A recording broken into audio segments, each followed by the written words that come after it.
long before the Waffen-SS became a network of feared divisions across Europe.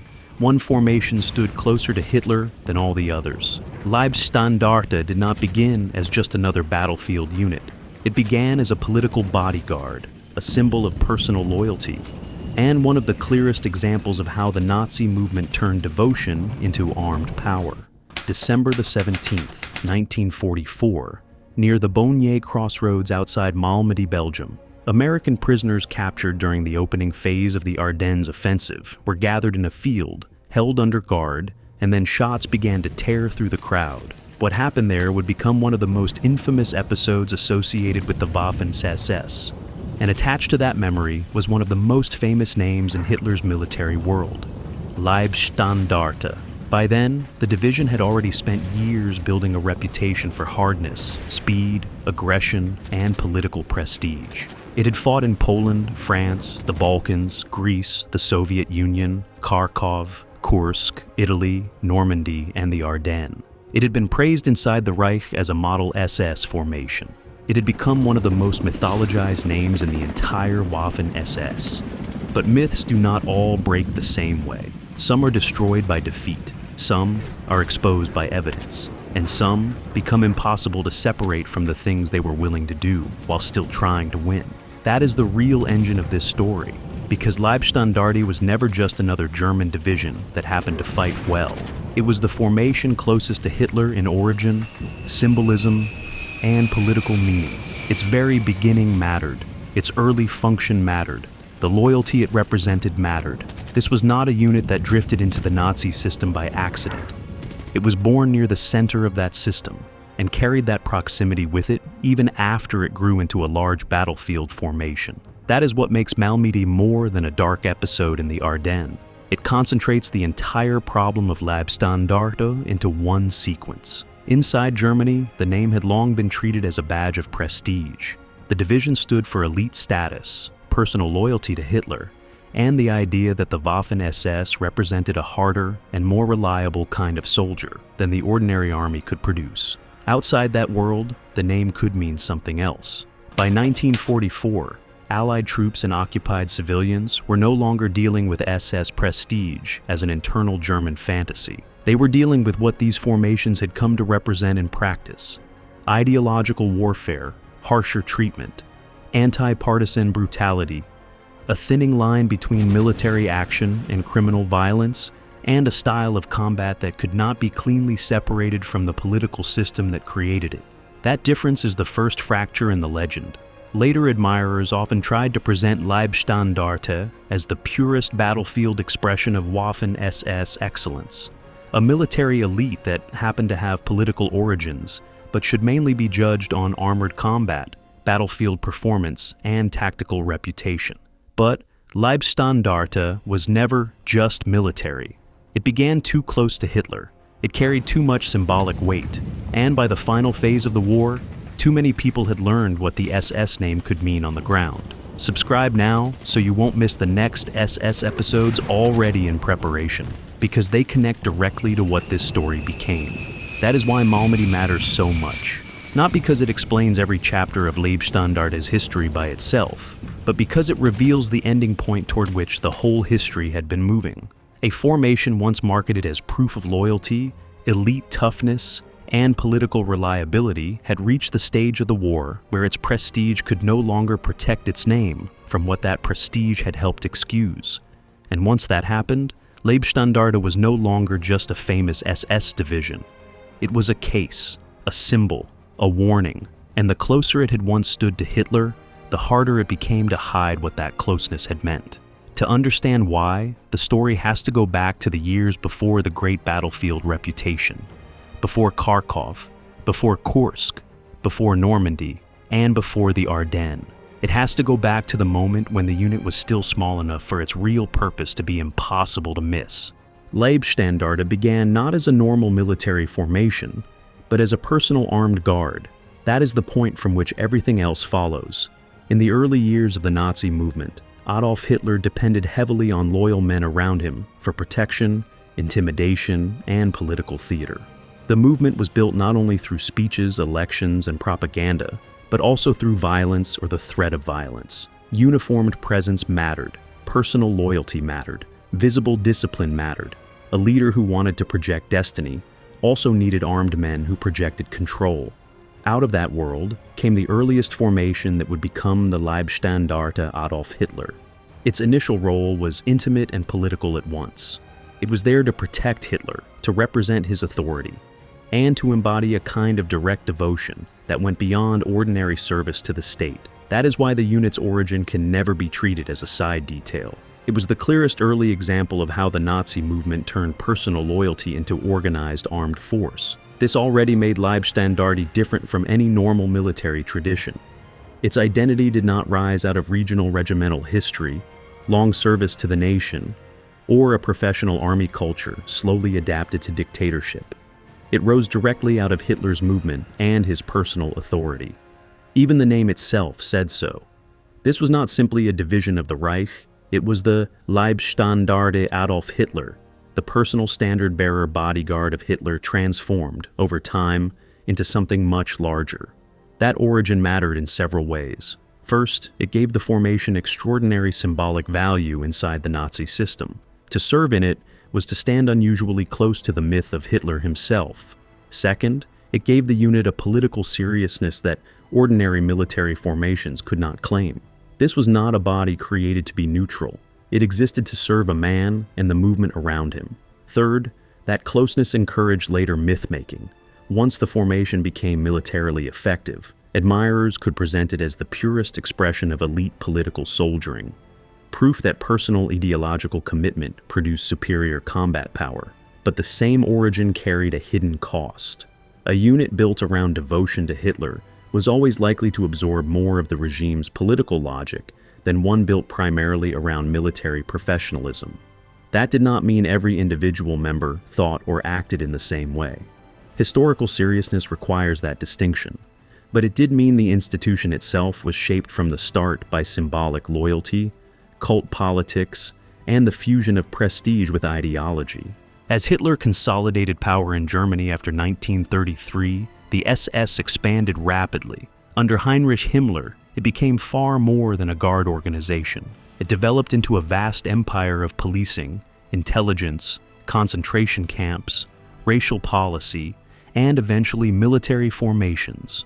The growth of the SS did not erase Leibstandarte's uniqueness. If anything, it sharpened it. The unit remained unusually close to Hitler's personal image while also becoming part of the broader SS structure that was spreading through the Nazi state. That created a tension that would define the entire history of the formation.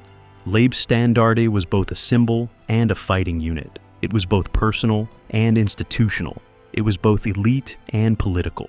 And once a formation becomes all of those things at once, it carries a burden ordinary army myths cannot easily absorb. In the later 1930s, the formation expanded and militarized further. It moved beyond bodyguard duty toward the role of a larger armed force. But even as the battlefield role grew, the earlier identity did not disappear. The proximity to Hitler remained part of the unit's mystique. It was always possible to describe Leibstandarte not simply as a military formation, but as the Führer's own formation, the elite among the elite, the trusted men closest to the center of power. That was the public story. The private danger was already built in. A formation that gains prestige through proximity to political power will often be trusted more than is healthy. A formation that symbolizes ideological loyalty will often be used in ways that go beyond ordinary military logic. A formation that stands near the center of a cult regime can become a living emblem of that regime's values. Once war came, those risks became much larger. In 1939, Germany invaded Poland, and the Second World War began in Europe.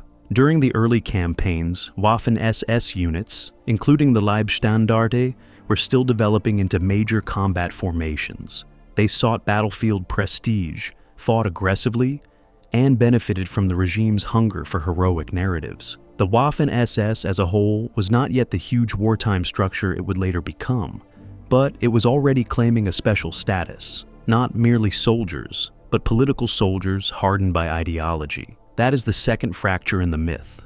Because the more the regime praised these formations for hardness and loyalty, the more it encouraged a military culture in which aggression became virtue and restraint looked weak. In some settings that produced battlefield drive. In others, it thinned the line between combat and atrocity. A unit whose prestige rests partly on ideological zeal is always at risk of proving that zeal in ways that no professional army should admire.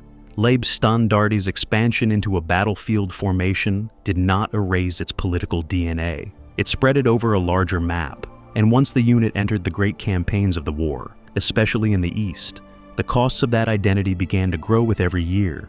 If Leibstandarte's beginning explains its symbolism, the middle years of the war explain its myth. That myth was built on real battlefield experience. It was also built on conditions that made the myth more dangerous with every success. The campaigns of 1940 and 1941 helped turn the formation from a politically charged elite unit into a celebrated fighting name. In France and the Low Countries, the Waffen-SS pushed hard for prestige. In the Balkans and Greece, the war widened. Then on June 22, 1941, Germany launched Operation Barbarossa, the largest land invasion in history, and the entire scale of the war changed. The Eastern Front was where units like Leibstandarte became both militarily famous and morally inseparable from the larger Nazi project. This matters because ordinary military language stopped being enough there. Germany's war in the Soviet Union was not conceived as a conventional campaign. It was framed by the Nazi regime as an ideological and racial war, a struggle for annihilation and domination. In such a theater, military conquest, occupation violence, anti-partisan warfare, reprisals, and mass murder often overlapped. It is important to stay precise. Not every crime of the Nazi eastward war belonged specifically to Leibstandarte. The machinery of destruction involved the Wehrmacht, Waffen-SS formations, Einsatzgruppen, police battalions, camp structures, occupation authorities, auxiliaries, and many others. Serious history gets weaker when everything is flattened into a single badge. But memory does not work with legal neatness. For Soviet civilians and soldiers, the SS name became increasingly associated with occupation, terror, and ideological violence. The more famous a unit became, the more easily it absorbed that wider meaning. And Leibstandarte was becoming very famous indeed. In military terms, the formation fought hard and earned admiration inside Germany. By this stage, it was no longer just a ceremonial bodyguard grown larger. It had become one of the principal names through which the Waffen-SS tried to prove its military worth. The unit was used in major offensive and defensive operations. It suffered losses, recovered, and kept returning. That endurance was part of how the myth grew. But myth has a price. The more Leibstandarte proved useful, the more the regime relied on it. The more it was praised, the more it was spent. The more it represented elite political soldiering, the more it was expected to perform under conditions where ordinary military calculation would have demanded conservation. This pattern became sharper in 1943. After the catastrophe at Stalingrad, Germany tried to recover the initiative in the East. In the fighting around Kharkov in early 1943, SS armored formations played a major role in the German counterstroke. These actions fed the myth powerfully. They seemed to show that when the strategic situation looked bleak, formations like Leibstandarte could still restore momentum through aggressive leadership, armored punch, and sheer battlefield hardness. That image mattered politically. It told the German public and the Nazi elite that the Waffen-SS still embodied offensive energy, even as the wider war darkened. It also flattered the regime's belief that ideological troops could outperform ordinary military structures. Then came Kursk. In July 1943, Germany launched Operation Citadel against the Kursk salient. Leibstandarte was part of the southern attack. In tactical terms, it remained formidable, but Kursk exposed the deeper truth. Strong German formations could still hit hard. They could no longer break Soviet defenses fast enough to reverse the strategic direction of the war. The Red Army had prepared too deeply, adapted too thoroughly, and grown too strong. This is where the myth changes shape. Before Kursk, it was still possible to imagine that a formation like Leibstandarte might spearhead a return to momentum. After Kursk, the same formation increasingly looked like a prestigious weapon being used in a war whose logic had already turned against Germany. That distinction matters because it transforms battlefield excellence into something more tragic and more revealing. Leibstandarte did not stop being useful. It became more exposed. Its prestige kept rising inside the Nazi imagination, just as the strategic space in which prestige could matter kept shrinking. That is one of the hidden engines of late-war SS history. The regime's most celebrated formations were often the ones least likely to be preserved because the regime had taught itself to believe that celebrated formations could always be thrown into the hardest sectors again. Leibstandarte also accumulated a growing record that complicated any attempt to present it as a purely professional fighting unit. Allegations and evidence involving mistreatment, shootings, and harsher conduct did not float around the edges of the Waffen-SS by accident. They followed a structure in which ideological zeal, political exceptionalism, and battlefield aggression were encouraged to reinforce each other. And because Leibstandarte stood so close to Hitler symbolically, the problem was larger than any one battlefield episode.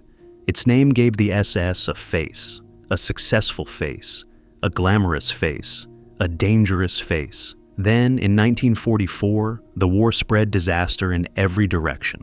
In the West, the Allied landings in Normandy forced Germany into a struggle it could no longer control. In the East, Soviet offensives pushed the Reich backward with mounting force. In this tightening vice, the prestige of formations like Leibstandarte became even more valuable to a regime that increasingly lived on illusion. The division could still fight effectively. It could not change the fact that Germany was losing industrial depth, trained manpower, fuel, and strategic freedom. That is the key transition into the Ardennes. By late 1944, the regime no longer had the resources for grand miracles. What it had left were battered but still dangerous elite formations, a leadership addicted to impossible reversals, and a political culture that mistook hard will for strategic answer. Leibstandarte was exactly the kind of formation such a regime would trust for one last gamble, which is why the road to Malmedy does not begin in December 1944. It begins in everything the unit had been taught to mean, long before it got there. There is a simple version of this story that sounds persuasive but explains too little. It says Leibstandarte became famous because it was Hitler's elite division, fought hard across the war, and later became associated with notorious crimes like Malmedy. There is truth inside that, but the stronger version cuts deeper. Leibstandarte became dangerous in a special way because it fused three things no military formation should ever combine so completely: personal devotion to a political leader, elite military prestige, and a culture of exceptionalism inside a criminal regime.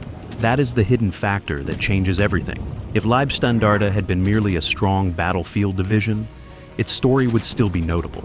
If it had been only a political bodyguard that never grew larger, it would still reveal something important about the Nazi movement. But because it became both at once, Hitler's symbolic guard transformed into one of the most celebrated Waffen-SS combat formations. It became one of the clearest windows into how the regime tried to turn devotion into military myth.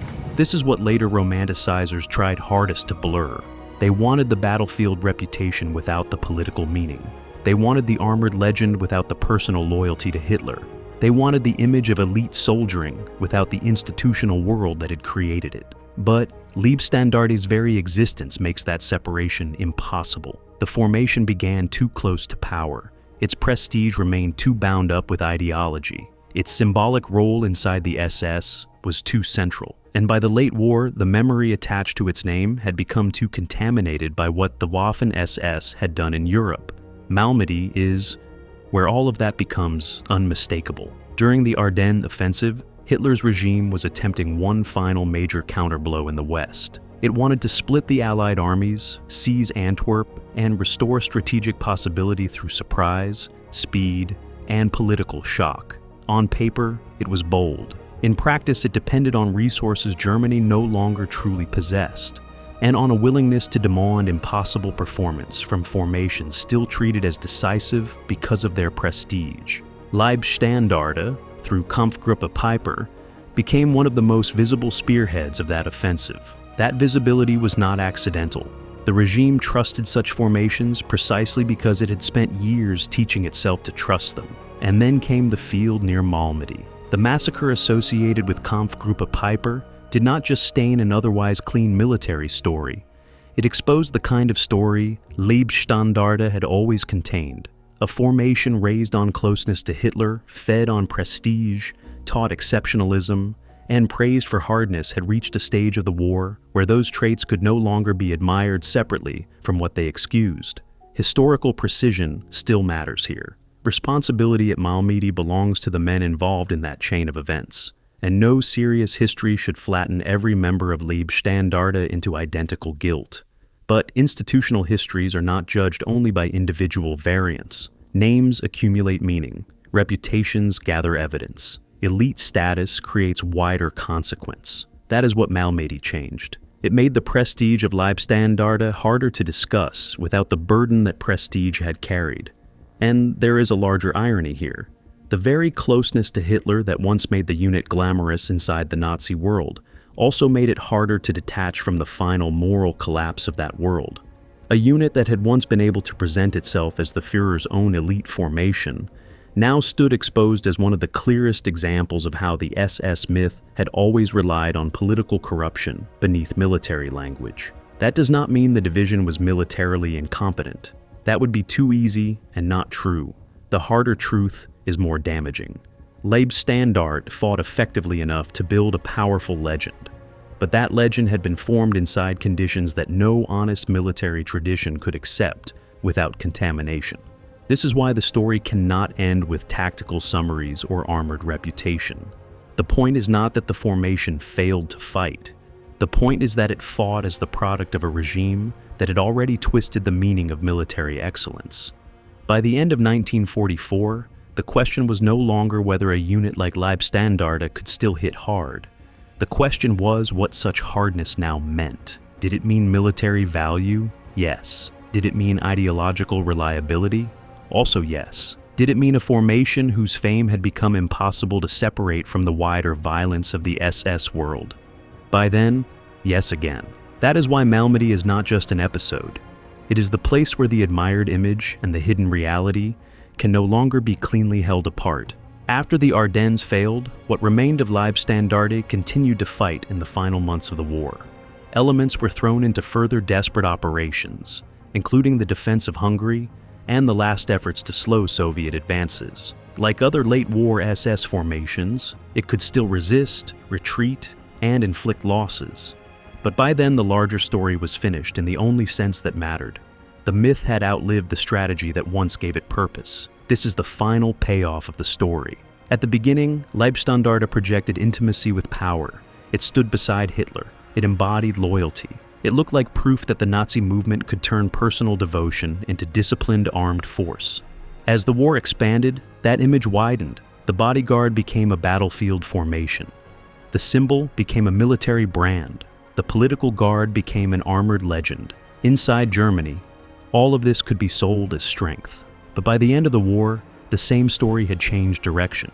The closeness to Hitler no longer looked like privilege. It looked like exposure. The elite reputation no longer looked cleanly martial. It looked politically compromised from the beginning. The SS exceptionalism that once gave the formation and prestige now made it harder to separate its fame from the criminal system around it. That is why Leibstandarte matters so much in any honest history of the Waffen-SS. Not because it was the largest SS formation, not because it alone explains the entire institution, but because it shows, in unusually concentrated form, what happened when personal loyalty to Hitler was militarized, glorified, and then carried through a war that stripped every illusion away.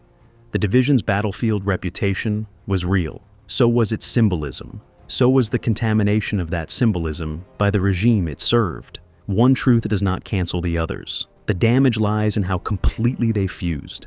This is also why later post-war efforts to salvage a clean legend around the Waffen-SS so often gravitated toward formations like Leibstandarte. The name was famous. The combat record was substantial. The visual prestige was enormous. If any formation could be repackaged as a military elite, allegedly detached from Nazi criminality, admirers hoped it would be this one. But the opposite is closer to the truth. Leibstandarte is one of the least detachable formations in the whole SS world. Its very origin resists cleansing. Its symbolic role resists cleansing. Its closeness to Hitler resists cleansing, and the wartime record attached to its name made cleansing even harder. So, what did Malmedy finally expose? Not that a famous SS formation had one terrible day. It exposed what happened when a unit built around political devotion spent years being told that devotion, hardness, and exceptional status made it superior. A formation trained to think of itself as more reliable than ordinary soldiers will often be trusted too much. A formation praised for ruthless energy will often be used in dirtier settings. A formation shaped by the cult of one leader will often carry that cult's moral collapse inside its own history. That is the last reversal. What once made Leibstandarte special inside the Nazi world was the very thing that prevented it from escaping judgment later. The closeness to Hitler that had once raised its prestige also fixed its place inside the regime's most exposed mythology. The elite status that had once made its name glitter also made its record impossible to discuss, as if it belonged to an ordinary army formation. In the end, Leibstandarte did not simply become famous. It became legible. Its whole arc, bodyguard, symbol, battlefield myth, implicated name, made visible the larger arc of the Waffen-SS itself. A political guard became a military legend. The military legend became inseparable from a criminal system. And once the war collapsed, the prestige could no longer carry the weight of what the name had come to mean. So, when American prisoners fell in the field near Malmedy in December 1944, the event did more than darken the record of one division. It compressed the entire problem of Leibstandarte into one enduring memory. A formation once presented as the highest expression of loyalty and elite soldiering had reached the point where its fame no longer shielded it. It condemned it. That is the hardest truth in the story. Leibstandarte had stood closer to Hitler than the other divisions from the very beginning. And in the end, that was not the source of its greatness. It was the reason its myth could never remain clean.